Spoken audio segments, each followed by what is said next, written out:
আমার বিরুদ্ধে যা ইচ্ছেরও করতে পারে, আই ডোন্ট কেয়ার। মানুষকে আমি কেয়ার করি, আর কাউকে করি না। কেউ কেউ তো বাইরে থেকে এসে অত্যাচারটা করেছে, তার মধ্যে পোশাকধারীও আছে, আমাদের নয়। তারা ভয়ও দেখাচ্ছে যে শান্তির বাতাবরণ ফিরে এসেছে, যে এখন মানুষের কাছে যেটা প্রয়োজন সেটা হচ্ছে কনফিডেন্সটা বিল্ড আপ করা। সেই কাজটা প্রশাসন করছে। তা নাহলে আমি নিজেও যেতে পারতাম, তাহলে আমি যাচ্ছি না কেন? আমি তো যাবো ঠিক টাইমে। এখনই আমি যাওয়া মানে তাহলে আমি গেলে অন্যরা কেন যাবে না?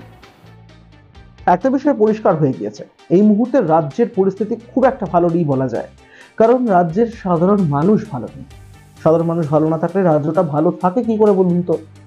কারণ ইতিমধ্যেই আপনারা খেয়াল করবেন যে মালদা বলতে পারেন, কখনো মুর্শিদাবাদ বলতে পারেন, আবার কখনো একেবারে সুদূর দক্ষিণবঙ্গের বলতে পারেন ভাঙড়, বিভিন্ন জায়গাতে বিভিন্ন রকম সমস্যা, সন্ত্রাস বারবার মাথাচাড়া দিয়ে উঠছে।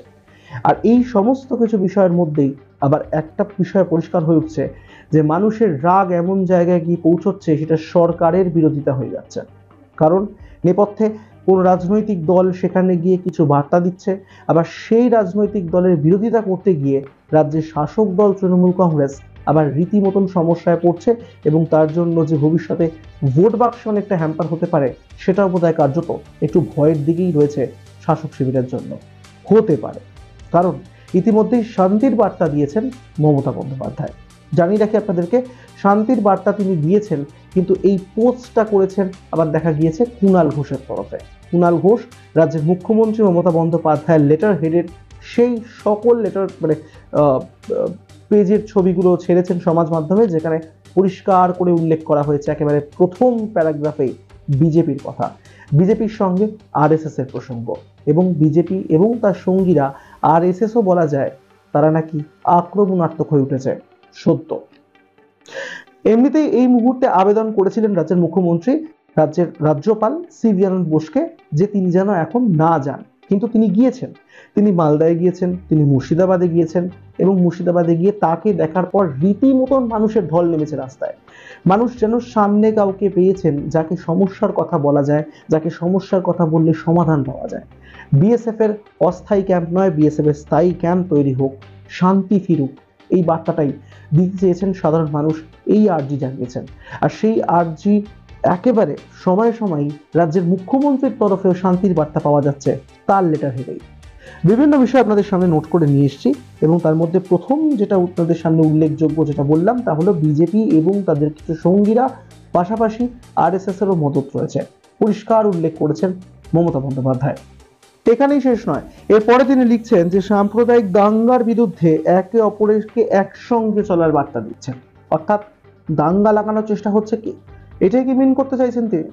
কারণ নাম না করলেও পরিষ্কারভাবে বোঝা যেতে পারে যে এই ক্ষেত্রে তার উদ্দেশ্য হচ্ছে বিজেপির দিকে। কারণ বিজেপির লেটার একেবারে যে লেটার হেডের এই কথা বেরিয়েছে, সেই লেটার হেডের একেবারে শুরুতেই কিন্তু বিজেপির নামটা উল্লেখ করেছেন মমতা বন্দ্যোপাধ্যায়। আবার পাশাপাশি রামনবমী, ওয়াক অফ, একই সঙ্গে হিন্দু ধর্ম প্রসঙ্গ উল্লেখ করেছেন তিনি। বলে দিয়েছেন যে হিন্দু ধর্ম যে ভাষা বা হিন্দু ধর্ম মানে যা বোঝায় স্বামী বিবেকানন্দ এবং রামকৃষ্ণর অভিধান অনুযায়ী, সেই ক্ষেত্রে বিশ্বজনীন ধর্ম, অর্থাৎ সকলের সেবা করা, সকলের পাশে থাকা, সকলকে নিয়ে একসঙ্গে চলা, তার নাম হচ্ছে হিন্দু ধর্ম। আর আপনারা ইতিমধ্যেই জানেন যে হিন্দু ভোটের দিকে লক্ষ্য করে রয়েছে বিজেপি শিবির। শুভেন্দু অধিকারী বারংবার বহু জায়গাতে যেখানে যেখানে গিয়েছেন, বক্তব্য রেখেছেন, আক্রমণ করেছেন শাসক দলকে, হিন্দু ধর্মের প্রসঙ্গের কথাই উল্লেখ করেছেন। হিন্দু ধর্মকে নিয়ে আগামী দিনে 26-এর বিধানসভা নির্বাচন জেতার কথা বলেছেন শুভেন্দু অধিকারী। তাই এক্ষেত্রে রামনবমী এবং ওয়াক অফ, এই দুটো বিষয়কে সামনে রেখেই তিনি অর্থাৎ মমতা বন্দ্যোপাধ্যায় বলতে চেয়েছেন যে অশান্তি তৈরি করতে চেয়েছিল বিজেপি, কিন্তু সংখ্যালঘু সম্প্রদায় যেভাবে রামনবমীতে পাশে থেকেছে হিন্দু সম্প্রদায়ের, সেক্ষেত্রে সমস্যা তৈরি করতে পারেনি বিজেপি, সমস্যা তৈরি করতে বিফল হয়েছে, অর্থাৎ ফেইলিয়ার, এই কথাটাই তিনি হয়তো বলার চেষ্টা করেছেন। এখানেই শেষ নয়, আরো কিছু উল্লেখযোগ্য বিষয় রয়েছে। তার মধ্যে যেরকম তিনি বলছেন যে দাঙ্গা যারা করেন তারা হিন্দুও নন, মুসলিমও নন, অর্থাৎ তিনি বলতে চাইছেন তারা কেবি নন, তারা হয়তো অ্যান্টি সোশ্যাল, তারা হয়তো যারা অন্যায় করেন তারা মানুষের পর্যায়ে পড়েন নাকি, এমনটাই ইঙ্গিত দিতে চেষ্টা করেছেন তিনি। এই প্রশ্নটাও রয়ে যাচ্ছে। পাশাপাশি উত্তরপ্রদেশ, রাজস্থান, মধ্যপ্রদেশ, বিহার, আমি খুব ডিটেলসে ভাঙবো না, কারণ বহু জায়গাতে বহু সময় বহু ভাবে কিন্তু এইসব রাজ্যগুলো থেকে কমপ্লেন এসেছে। বহু সময় এই সব রাজ্যে ঘটে যাওয়া একের পর এক খুন, ধর্ষণ, ছিনতাই বলুন, আরো বিভিন্ন বিষয় বলতে পারেন, অসামাজিক কাজকর্ম হয়েছে, সেগুলোকে সামনে তুলে ধরে কিন্তু প্রশ্ন তুলে দিয়েছেন রাজ্যের মুখ্যমন্ত্রী তথা তৃণমূল সুপ্রিমো মমতা বন্দ্যোপাধ্যায়। একই রকম ভাবে এই পথে হেঁটেছেন তৃণমূল কংগ্রেসের বাকি নেতা নেতৃত্বরা। আর ইতিমধ্যেই বেনারসে যে ঘটনা ঘটেছে, সেই ঘটনার রেশও কিন্তু এই রাজ্যে উঠে এসেছে শাসক দলের মুখ থেকে। বোঝাই যাচ্ছে কিভাবে আক্রমণ, পাল্টা আক্রমণ চলছে ইতিমধ্যেই বিজেপি এবং তৃণমূলের মধ্যে। সামনে নির্বাচন, তাই নির্বাচনের আগেই রাজ্যে যেন বড়সড় কোনো সমস্যা না লাগে সেই দিকটাতে নজর রাখার চেষ্টা করছে শাসক দল, খুব স্বাভাবিকভাবেই। আর এর মধ্যে বেশি আপনাদেরকে এগোবো না, তার মধ্যে আরেকটা বিষয় বলি, মণিপুর নিয়েও কিন্তু উল্লেখ করেছেন তিনি। আর মণিপুরের বিষয়টা নিয়েও কিন্তু রীতিমতন জলঘোলা হয়েছিল, দীর্ঘদিন খবরের শিরোনামে ছিল এই মণিপুর প্রসঙ্গ। একেবারে ভিডিও শেষ প্রান্তে এসে আপনাদেরকে একেবারে সামারাইজ করে শর্ট করে বলে দিচ্ছি, যেখানে চিঠির একেবারে শেষ দিকে তিনি উল্লেখ করেছেন যে রাজ্যে যেভাবে উন্নয়ন হচ্ছে,